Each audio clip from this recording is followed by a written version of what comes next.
Army crawl doesn't go into crawling by just placing your child into their knees.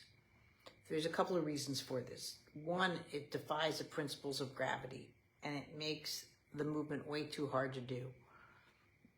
Without using weight transfer, transitional skills, and rotational movements to actually push up into all fours or suddenly be placed into all fours, it's just too much and the system will collapse. It's sort of like planking. It's really not much difference, and you'll see usually the knees just slide out. If the knees slide out totally perpendicular, you really need to have the hips checked for possibly hip dysplasia as well. I didn't see those movements in the videos.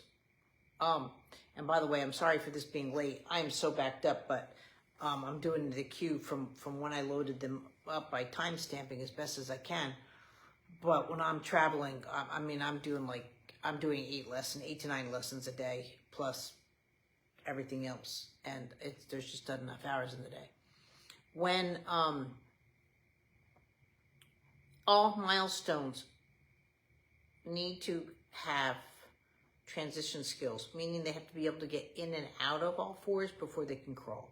So by just placing a child, let's say, into all fours, standing and so forth, you're just not going to get that movement, because when they have their first bit of locomotion, they're just going to face plant.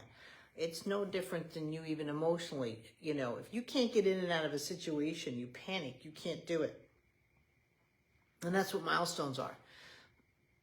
Also, to have a milestone, you need to be able to keep your eye on the prize. And so when you're placing a child into all fours, you're not getting the visual attention that you would need going into it. So usually the head's down. The child's not going to crawl into some place where they can't see. So there's also a complication within it. So I posted up and several, because I've gone over army crawling many times, about how a baby, there's too many missed milestones that are going on. And so now this wait and see, every milestone should be changing within 6 weeks. Now you're going on to a 3-month period without the progression. The rolling over didn't happen properly. The grabbing the feet didn't happen properly. The coming into sitting from the back didn't happen properly. And so those deviations in milestones are really starting to creep up and show into your child's development. So by all means, I would probably do the coming to sitting course and open up that pelvis more.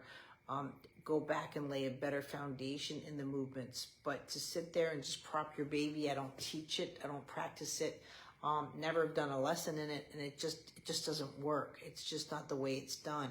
And that's where you're getting the frustration. You're looking for strength. Your baby will never be strong enough just to be placed into all fours and go.